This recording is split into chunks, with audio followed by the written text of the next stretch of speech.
सुस्वागतम. संगीता भालसिंग या माझ्या यूट्यूब चॅनलवर तुम्हा सर्वांचे हार्दिक स्वागत. समाजशास्त्र इयत्ता 11वी हा विषय आपण अभ्यासाला घेतलेला आहे.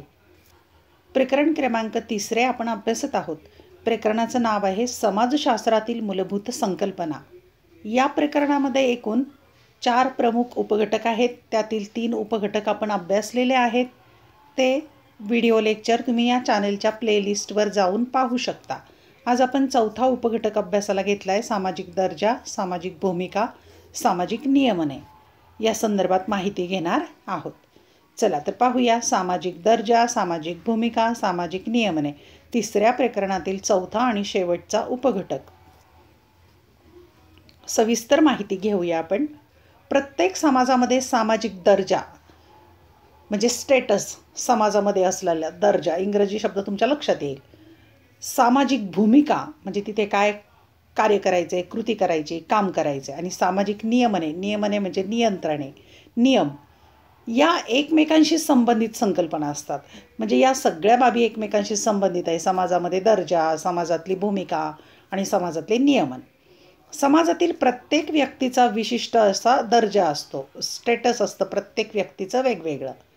आपण आपल्या समाजातील स्थानानुसार भूमिका बजावत असतो आणि जो दर्जा आहे, जे स्थान आहे, त्यानुसार भूमिका करत असते प्रत्येक व्यक्ती. समाजामध्ये व्यक्तीच्या भूमिका आणि वर्तणुकीवर नियंत्रण ठेवण्यासाठी काही शिस्त आणि कायदे असतात. आणि समाजामध्ये व्यक्तीची जी भूमिका पार पाडायची आहे किंवा त्याचं वागणं, त्याचं वर्तन जे आहे, बिहेवियर म्हणतात त्याला, त्याच्यावर नियंत्रण ठेवण्यासाठी शिस्त पाहिजे. जसं वाहन चालवताना सुद्धा रस्त्यावर काही नियमावली आहे अपघात होऊ नये म्हणून, तसे काही शिस्त पालन करावं लागतं, कायदे पण असतात त्यासाठी. त्यांना सामाजिक नियमने असं म्हणतात. म्हणजे जे नियम आहेत समाजातले त्याला सामाजिक नियमने म्हणतात, शिस्त आणि कायदे. या 3 पायाभूत संकल्पना पुढील प्रमाणे. आता या 3ही संकल्पना आपण सविस्तरपणे समजावून घेऊया. त्यातली आता ही पहिली संकल्पना आहे सामाजिक दर्जा, स्टेटस काय आहे पाहूया आपण. प्रत्येक व्यक्तीची समाजामध्ये स्वतःची अशी एक स्वतंत्र ओळख असते. प्रत्येकाची असते स्वतंत्र ओळख, स्टेटस असतं त्याचं. त्यातूनच त्या व्यक्तीचे समाजातील स्थान किंवा दर्जा ठरतो आणि त्याच्यावरून समाजामध्ये त्याचं स्थान कसं आहे, तो दर्जा त्याचा ठरतो. व्यक्तीचे सामाजिक परिस्थितीतील आणि नात्यातील स्थान म्हणजे सामाजिक दर्जा होय. म्हणजे समाजाच्या परिस्थितीमध्ये त्याचं स्थान काय आहे, दर्जा काय आहे, नात्यागोत्यामध्ये त्याचं काय स्थान आहे, त्याला सामाजिक दर्जा म्हणतात. सामान्यतः आपण बऱ्याचदा एखाद्या व्यक्तीचा सामाजिक दर्जा उच्च किंवा कनिष्ठ आहे असं म्हणतो. म्हणजे श्रीमंत व्यक्तीला जसं समजतात उच्च दर्जाचा, गरीब व्यक्तीला कनिष्ठ दर्जाचा, असं समाजात एक समजलं जातं. एखाद्या व्यक्तीची समाजातील प्रतिष्ठा आणि त्याची समाजातील सत्ता यावर आपण त्याचा दर्जा ठरवत असतो. म्हणजे समाजामध्ये त्याची प्रतिष्ठा, तो खूप श्रीमंत आहे किंवा तो एखाद्या पदावर आहे मोठ्या, म्हणजे सत्ता आहे त्याच्या हातामध्ये, त्याच्यावर त्याचा दर्जा आपण समाजामध्ये ठरवत असतो. आता काही व्याख्या पाहूया आपण समाजशास्त्रज्ञांनी केलेल्या. पहिली व्याख्या आहे राल्फ लिंटन यांची. व्याख्या पाठच करायच्या असतात आणि अवतरण चिन्हामध्ये लिहायच्या असतात. विशिष्ट व्यवस्थेमध्ये एखाद्या व्यक्तीने विशिष्ट वेळेस मिळवलेले स्थान म्हणजे दर्जा होय. दर्जा म्हणजे काय, स्थान म्हणजे काय, तर विशिष्ट व्यवस्था असते, सामाजिक व्यवस्था असेल ती, आणि एखादी व्यक्ती आणि विशिष्ट वेळेला मिळवलेलं स्थान म्हणजे दर्जा, असं राल्फ लिंटनने म्हटलं आहे.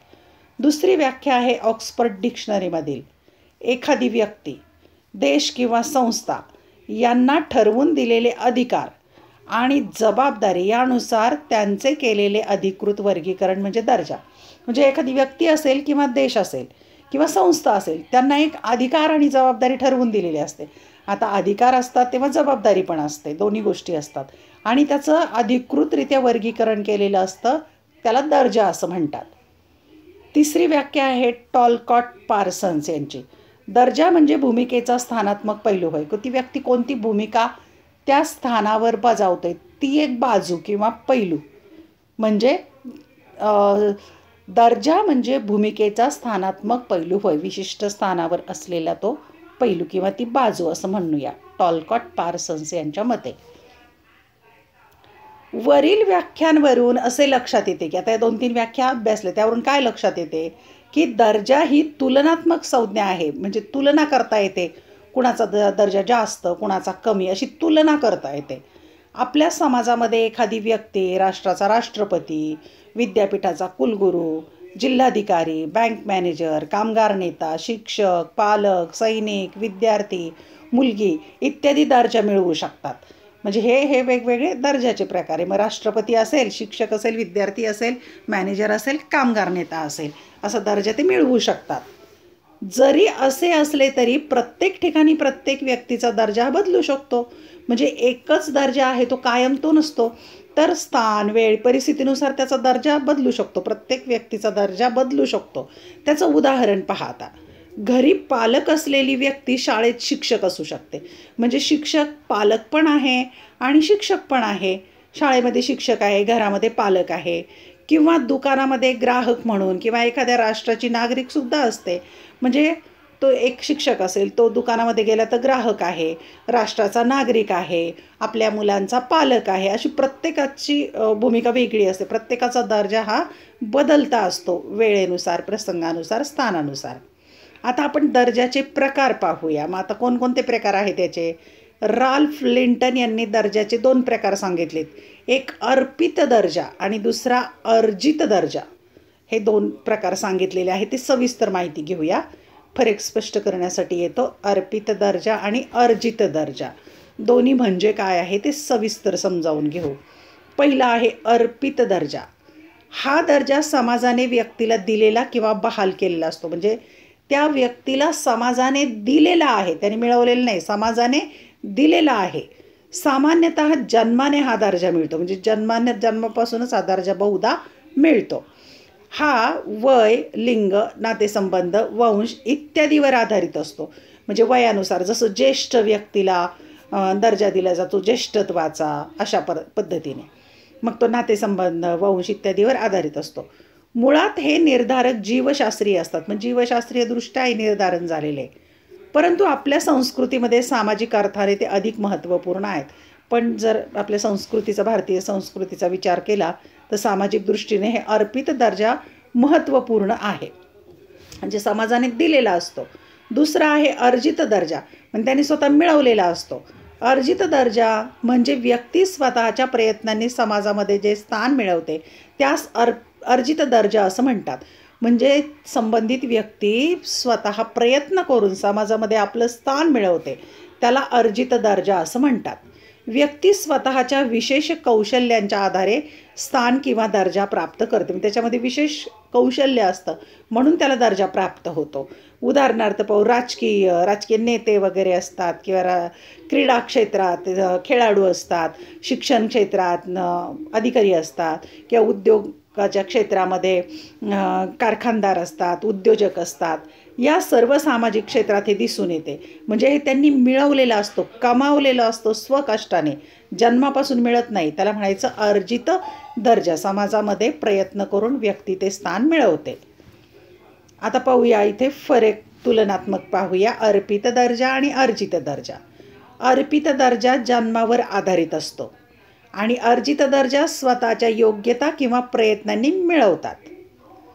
अर्पित दर्जा व्यक्तीचे शारीरिक घटक जसे की वय, लिंग, नातेसंबंध यांच्याशी संबंधित असतो. आणि अर्जित दर्जा व्यक्तीच्या बुद्धिमत्ता, कौशल्ये, महत्त्वाकांक्षा, योग्यता, प्रयत्न यावर आधारित असतात.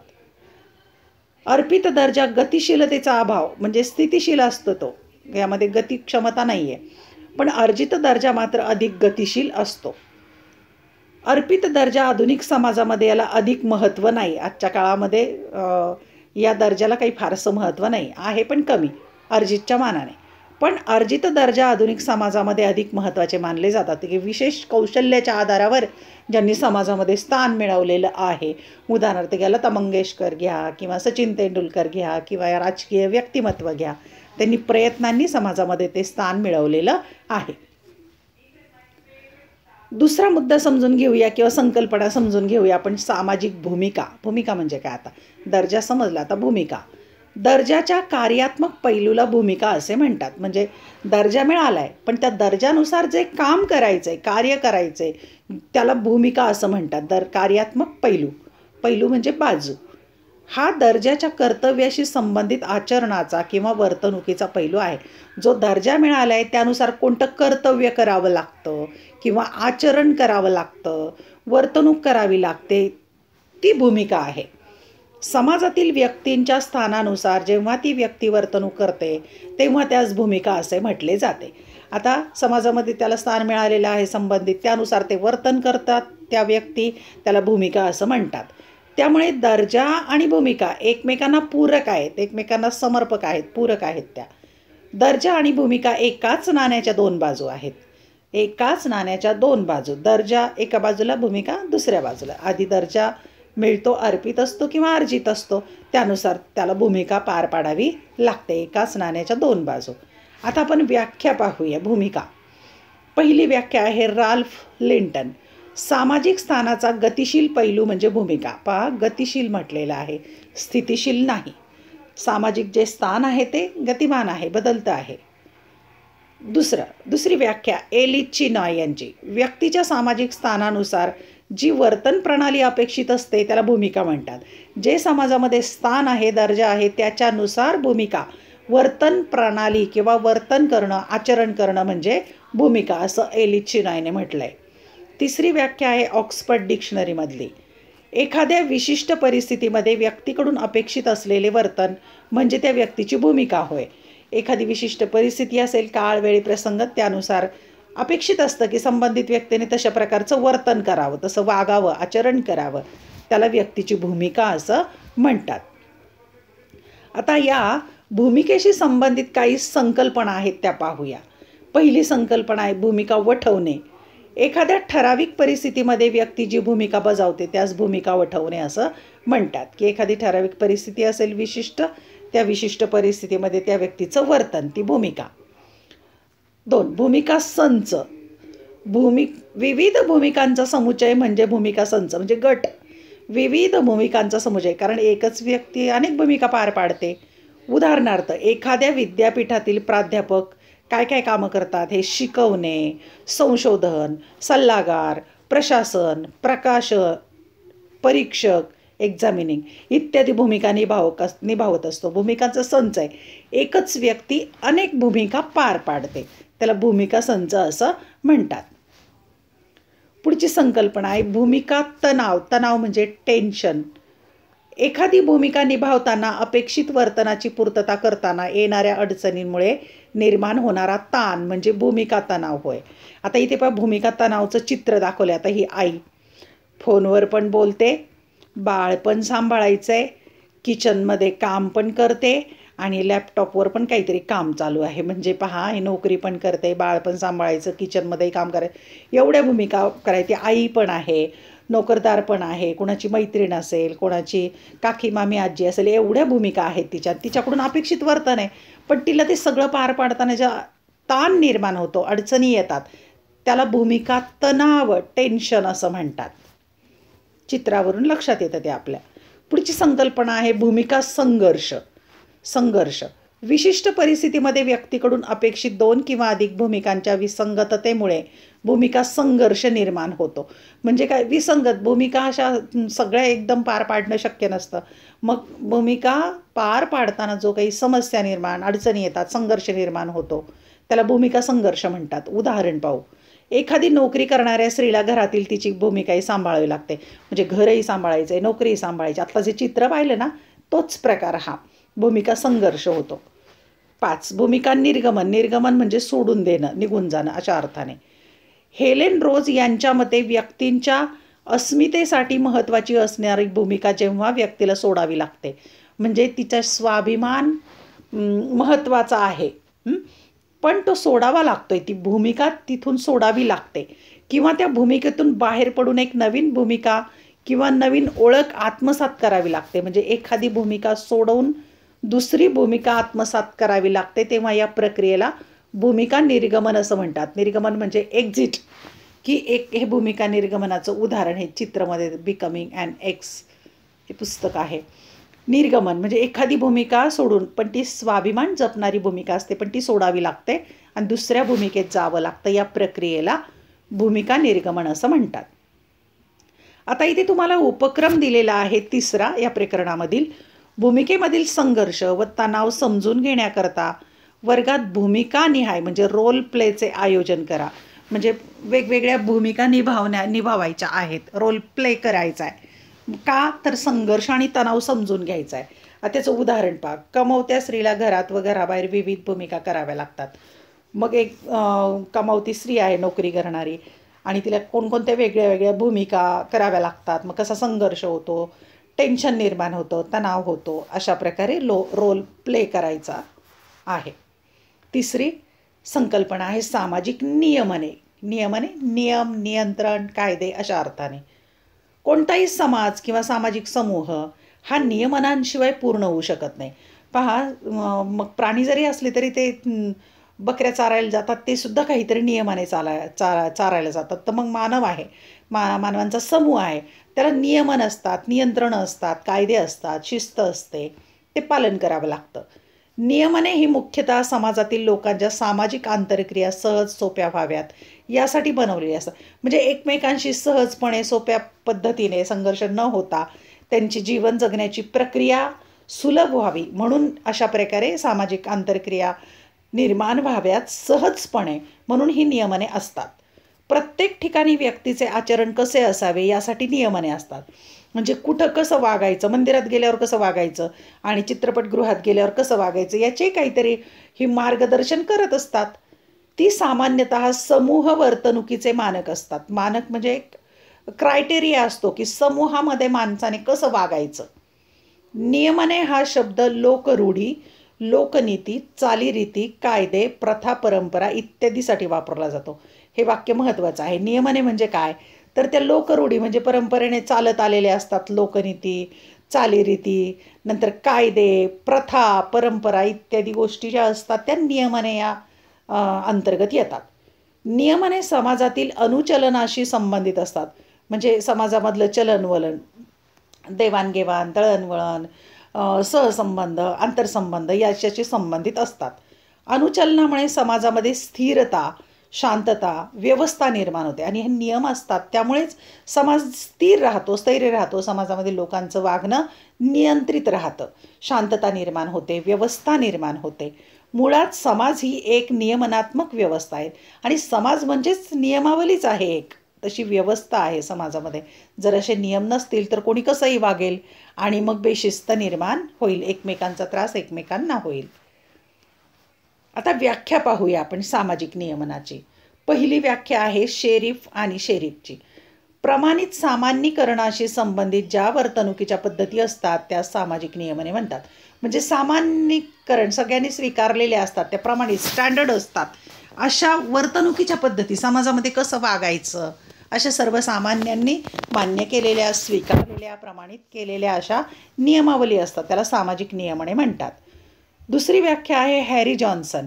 नियमने म्हणजे अशा अमूर्त पद्धती ज्या वर्तणुकीवर मर्यादा प्रस्थापित करतात. अमूर्त म्हणजे न दिसणाऱ्या. आता हे समाजातले नियम आहेत जे समाजाचे, ते काही कुठं दिसत नाहीत किंवा लिहून ठेवले नाहीत, अमूर्त म्हणायचे ते. पण मानवी वर्तणुकीवर मर्यादा निर्माण होतात, त्यामुळे शिस्तही निर्माण होते. तिसरी व्याख्या आहे लाईट आणि केलर यांची. व्यक्ती त्यांच्या नातेसंबंधात एकमेकांशी वर्तणूक करताना ज्या मार्गदर्शक तत्वांचे अनुकरण करतात त्यांना नियमने म्हणतात. आता व्यक्ती समाजामध्ये वागताना किंवा नातेसंबंधात वागताना, एकमेकांशी वर्तणूक करताना, बोलताना ज्या मार्गदर्शक तत्वांचे अनुकरण करतात, ते कुठे लिखित नाही आहेत पण अलिखित अमूर्त असे जे काही तत्व आहेत, मार्गदर्शक तत्व, त्यांचं अनुकरण करतात, त्याला नियमने असं म्हणतात. या व्याख्या तुम्ही पाठ करायच्या आहेत. आता पाहूया नियमनांचे प्रकार कोणकोणते आहेत. त्यातला पहिला आहे लोकरूढी. रूढी परंपरा म्हणतो त्याप्रमाणे. ही संज्ञा 1906 विल्यम समनर, हे नावही लक्षात ठेवा, विल्यम समनर यांनी वापरली लोकरूढी. त्यांच्यामध्ये समाजामध्ये रूढ असणाऱ्या वर्तन पद्धती म्हणजे लोकरूढी होय. रूढ असणाऱ्या म्हणजे पूर्वापार आलेल्या काहीतरी रूढी असतात, रुळलेल्या प्रथा असतात, त्याला वर्तन पद्धती म्हणतात किंवा लोकरूढी म्हणतात.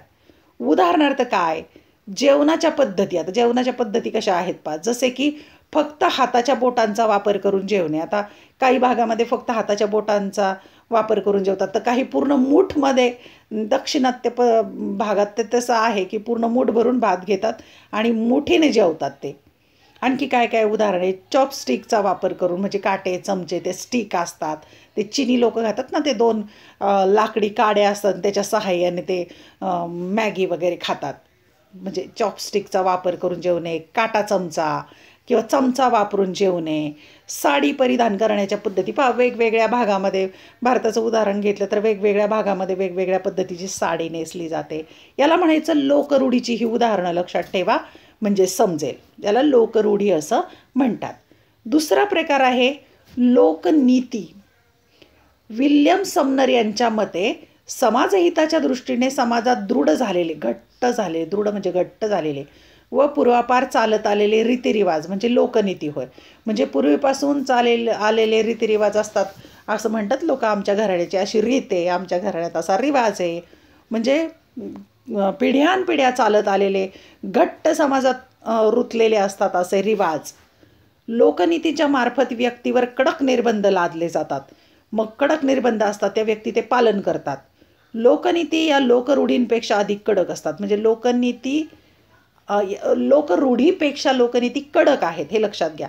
उदाहरणार्थ विवाहपूर्व लैंगिक संबंधावर निर्बंध असणे, हे सगळ्या समाजामध्ये आहे की विवाहपूर्व लैंगिक संबंधाला निर्बंध किंवा बंधन आहे. ती लोकनीती झाली आणि कडकपणे ते पालन केलं जातं. क्रमांक 3 कायदा. कायदा हा समाजाचा महत्त्वाचा आणि आवश्यक घटक आहे. कायदा म्हणजे लॉ. त्याला कायदा असा असतो की त्याला दंड आणि शासनसुद्धा होऊ शकतं कायदा मोडला की. एक वैश्विक घटक आहे. वैश्विक म्हणजे जागतिक घटक आहे आणि सर्वांनी त्याचा स्वीकार करणे अनिवार्य म्हणजे सक्तीचं. कायदा सगळ्यांनी पालन करावाच लागतो आणि जर पालन केलं नाही तर कायद्यानुसार शिस्त म्हणजे दंडही होतो, जेलची हवाही खावी लागते. कार्ल मॅनहाइम यांनी कायद्याची व्याख्या देताना असे म्हटले की, काय म्हटलेलं आहे कार्ल मॅनहाइम यांनी, कायदा म्हणजे अशा नियमांची यादी की जे राज्याच्या न्यायालयाकडून ठराविक परिस्थितीमध्ये लागू केले जातात. म्हणजे नियमावली असते राज्याची, न्यायालयाकडून त्याची अंमलबजावणी होते, परिस्थितीमध्ये विशिष्ट परिस्थितीत लागू केले जातात. गुंतागुंतीच्या समाजात कायदे अनिवार्य असतात. आता एवढे समाजाची व्यवस्था चालणं आवश्यक आहे, त्यामुळे कायदे अनिवार्य आहेत, आवश्यक आहेत, सक्तीचे आहेत. आता पाहूया कायद्याचे 2 प्रकार आहेत. कायद्याचे पण 2 प्रकार आहे. आहे पारंपरिक कायदा, म्हणजे जुन्या काळापासून चालत आलेला कायदा. हे कायदे आदिवासी त्याचप्रमाणे ग्रामीण समाजात पाळले जातात. आदिवासी लोकांची वेगळी नियमावली असते, ग्रामीण समाजामध्ये वेगळे कायदे असतात. हे लिखित स्वरूपाचे नसून मौखिकरित्या प्रसारित केले जातात. विशिष्ट जाती धर्मामध्ये विशिष्ट प्रकारची नियमावली असते, लिहून जरी ठेवली नसली पण ते परंपरेने ते कायदे पालन केलं जातं. अधिनियमित कायदा. हे कायदे लिखित स्वरूपात असतात, न्यायालयाने केलेले किंवा संविधानात्मक घटनात्मक हे कायदे लिखित स्वरूपात असतात. हे कायदे आधुनिक, गुंतागुंतीच्या आणि गतिशील समाजामध्ये महत्त्वाचे तसेच अनिवार्य असतात. मग आजचा समाज इतका गुंतागुंतीचा आहे, आधुनिकतेचा आहे, समाज गतिशील आहे, तो काही स्थिर नाही आहे. त्यामुळे हे कायदे महत्त्वाचे आहेत आणि आवश्यक आहेत. या विशिष्ट समाजामध्ये सर्वांसाठीच ते लागू असतात, सर्वांनीच ते पालन करायचे. उदाहरणार्थ हिंदू विवाह कायदा 1955चा, घरगुती हिंसाचार कायदा 2005चा. तर हे कायदे पालन करावेच लागतात आणि ते आवश्यक पण आहेत. आणि कायदे जर पालन केले नाही तर शिक्षा होऊ शकते, हे पण महत्त्वाचं आहे अधिनियमित कायद्याच्या संदर्भामध्ये. आता उपक्रम 4 दिलेला आहे तुम्हाला या प्रकरणात. आपल्या रोजच्या जीवनामध्ये दिसून येणाऱ्या लोकरूढी आणि लोकनीती यांची यादी बनवा. मग तुमच्या दैनंदिन जीवनात कोणकोणत्या लोकरूढी आणि लोकनीती दिसून येतात त्याची तुम्ही यादी करायची आहे. आता पाहूया थोडक्यात.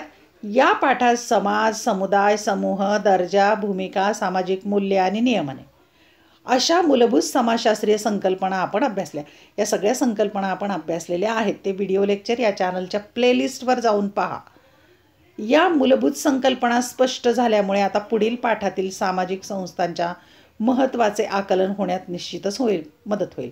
आता या संकल्पना मूलभूत अभ्यासल्या, त्यामुळे आपण पुढे जे प्रकरण अभ्यासणार आहोत तिथे आपल्याला समजायला काही अडचण येणार नाही.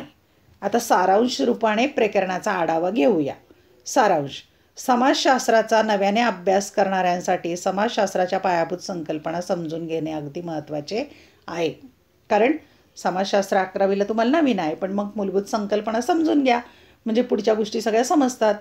अरिस्टॉटलच्या मते माणूस हा सामाजिक प्राणी आहे. समाज म्हणजे सामाजिक संबंधांची व्यवस्था आहे. समुदाय हे आकाराने लहान किंवा मोठे असतात. मॅक आयव्हर यांच्या मते परिसर आणि समुदाय भावना हे समुदायाचे पायाभूत घटक आहेत. समुदाय भावनेमध्ये आपलेपणाची भावना, भूमिकेची भावना, अवलंबित्वाची भावना असते. सामाजिक समूह हे सामाजिक आंतरक्रियांमधून निर्माण होत असतात. 2 किंवा त्यापेक्षा अधिक व्यक्तींच्या सहभागावर सामाजिक समूहांची निर्मिती अवलंबून असते. सामाजिक समूहांचे विविध प्रकार आहेत. कुले यांनी प्राथमिक समूहाची संकल्पना मांडली आहे. प्राथमिक आणि दुय्यम असे समूहाचे वर्गीकरण केले जाते. सामाजिक परिस्थितीमध्ये किंवा व्यवस्थेमध्ये व्यक्तीच्या असलेल्या स्थानाला सामाजिक दर्जा म्हणतात. सामाजिक दर्जाचे अर्जित असे 2 प्रकार पडतात. दर्जाचा कारिक पैलू म्हणजे भूमिका. दर्जा आणि भूमिका ही दोन्ही एकमेकांशी परस्पर संबंधित आहेत. सामाजिक नियमने ही समूहाच्या वर्तणुकीच्या मानकाशी संबंधित असतात. नियमने हा शब्द लोकरूढी, लोकनीती आणि कायदे यांचे प्रतिनिधित्व करतो. अशा प्रकारे थोडक्यात आपण या प्रकरणाचा सारांश पाहिलेला आहे. धन्यवाद. व्हिडिओ लेक्चर आवडल्यास चॅनल सबस्क्राईब करा, बेल आयकॉन प्रेस करा म्हणजे मी नवीन व्हिडिओ पोस्ट केल्याचं नोटिफिकेशन मिळेल. तसेच आवडलेले व्हिडिओ आपल्या मित्रमैत्रिणीला जरूर पाठवा. तसेच मी इयत्ता 11वी आणि 12वी या दोन्ही वर्गांचे अनेक विषयांचे व्हिडिओ लेक्चर तयार केलेले आहेत. ते तुम्हाला पाहायचे असतील तर या चॅनलच्या प्लेलिस्टवर जा. मग वेगवेगळ्या विषयांच्या प्लेलिस्ट केलेल्या आहेत आणि ते पाहताना तुम्ही पुस्तक समोर घेऊन बसा तुमच्या विषयाचं. म्हणजे क्रमाने तुम्हाला व्हिडिओ लेक्चर कळतील की मी कोणत्या क्रमाने टाकलेले आहेत. पुस्तकामध्ये क्रम जसा आहे तसा व्हिडिओ लेक्चर जरूर पहा. आणि काही प्रश्नपत्रिका, नमुना प्रश्नपत्रिका, सराव प्रश्नपत्रिका 11वी-12वी दोन्हींच्या पण टाकलेल्या आहेत. काही प्रश्नपत्रिका मी कम्युनिटी पोस्टवर टाकलेल्या आहेत, त्या पण पहा. आणि विशेष महत्त्वाची सूचना की मला सगळ्याच विषयांच्या प्रश्नपत्रिका मिळू शकत नाहीत. मी माझ्या फ्रेंड सर्कलमधून जेवढ्या प्रश्नपत्रिका मला मिळतात, जेवढ्यांची उत्तरं तयार करणं शक्य आहे तेवढं मी करण्याचा प्रयत्न करते. धन्यवाद. अभ्यासासाठी शुभेच्छा.